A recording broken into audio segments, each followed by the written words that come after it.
Hello guys, welcome back to my channel Dumas kitchen. আজ আমি তোমাদের সাথে শেয়ার করতে চলে এলাম ফুলকপি দিয়ে, আলু দিয়ে আর ছোটো ছোটো চিংড়ি মাছ দিয়ে হালকা ঝোল। তো চলো আমার সাথে থাকো আর রেসিপিটা দেখতে থাকো। শীতের দিনে এরকম কিন্তু রেসিপি খুব ভালো লাগে খেতে। তো চলো আমার সাথে থাকো আর রেসিপিটা দেখতে থাকো। তো প্রথমে ফুলকপির টুকরোগুলোকে আমি জলের মধ্যে, গরম জলের মধ্যে হালকা নুন দিয়ে ভাপানোর জন্য বসিয়ে দিয়েছিলাম আমি। তো এখানে মটরশুঁটি ছাড়িয়ে রেখেছি আর নতুন আলু ভালো করে ধুয়ে কেটে রেখেছি টুকরো করে। এবার কড়াইতে রিফাইন্ড অয়েল গরম করে বসিয়ে দিয়েছি আর তার মধ্যে নুন হলুদ ভাপানো কপির টুকরোগুলোকে জাস্ট একটু সটে করে নিচ্ছি।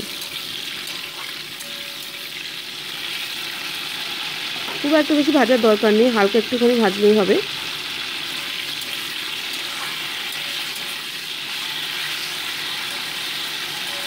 তো দেখো ভাজাটা কিন্তু আমার হয়ে গেছে ফুলকপি। এবার আমি এগুলোকে তুলে রাখছি।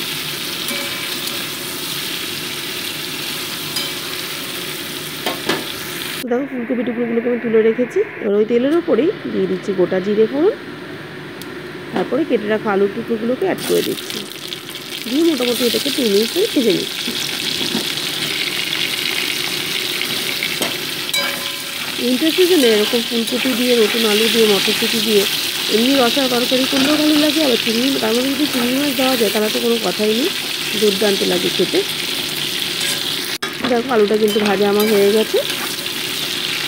এবার নুন হলুদ তারপরে চিংড়ি মাছগুলো, ছোটো ছোটো চিংড়ি মাছগুলোকে এর মধ্যে অ্যাড করে দিচ্ছি আমি। এতে কী হয়, চিংড়ি মাছটা তেলের ওপরে ভাজাও হয়ে যাচ্ছে আর চিংড়ি মাছের তেলের একটা সুন্দর গন্ধ কিন্তু থাকে, সেটাও তরকারির ফ্লেভারে মিশে যায় আর খেতেও কিন্তু অনবদ্য লাগে।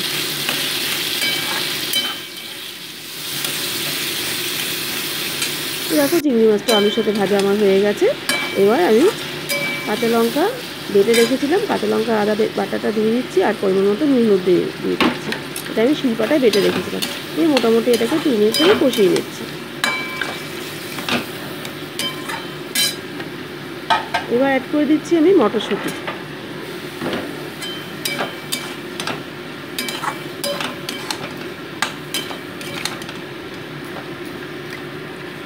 দেখো 2 মিনিট মশলাটা কষানো কিন্তু আমার হয়ে এসছে। এবার ভেজে রাখা কপি টুকরোগুলো আমি এর মধ্যে অ্যাড করে দিচ্ছি, দিয়ে মোটামুটি এটাকে আরও 2 মিনিট আমি কষিয়ে নিচ্ছি।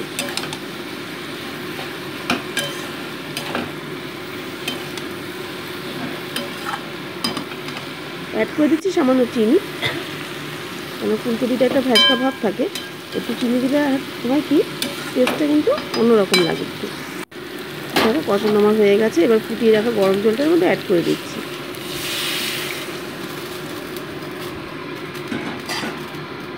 এই ঝোলের মধ্যে কপিটাকে, আলুটাকে আমি মিশিয়ে নিচ্ছি আর দিয়ে দিচ্ছি আমি রোস্টেড জিরে বাটা। জিরে গরম মশলা একসাথে বেটে রেখেছিলাম শিলপাটায়, সেটা আমি দিয়ে দিচ্ছি। একদমই হালকা ঝোল আর খুব হেলদিও এটা।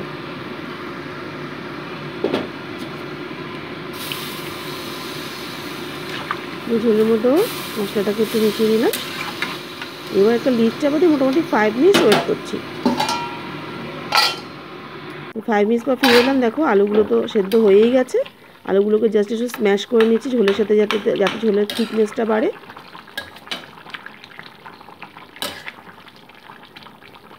অ্যাড করে দিচ্ছি সামান্য ধনেপাতা কুচি। এই উইন্টার সিজনে ধনেপাতা যেহেতু অ্যাভেলেবেল, তাই এটা দিলে কিন্তু তরকারিটা খুবই ভালো লাগে খেতে। এবার ঢাকনা ঢেকে ফুটিয়ে নিয়েছিলাম আমি 2 মিনিটসের জন্য। রান্নাটা আমার দেখো হয়ে গেছে। এবার আমি গ্যাসটা অফ করে দেবো।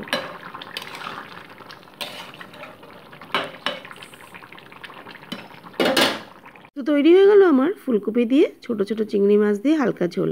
সম্পূর্ণ রেসিপিটা তোমাদের কেমন লাগলো আমাকে কিন্তু কমেন্ট বক্সে অবশ্যই জানিও তোমরা, আর অবশ্যই ভাবে ট্রাই করে দেখো। আশা করছি তোমাদের কিন্তু ভালোই লাগবে।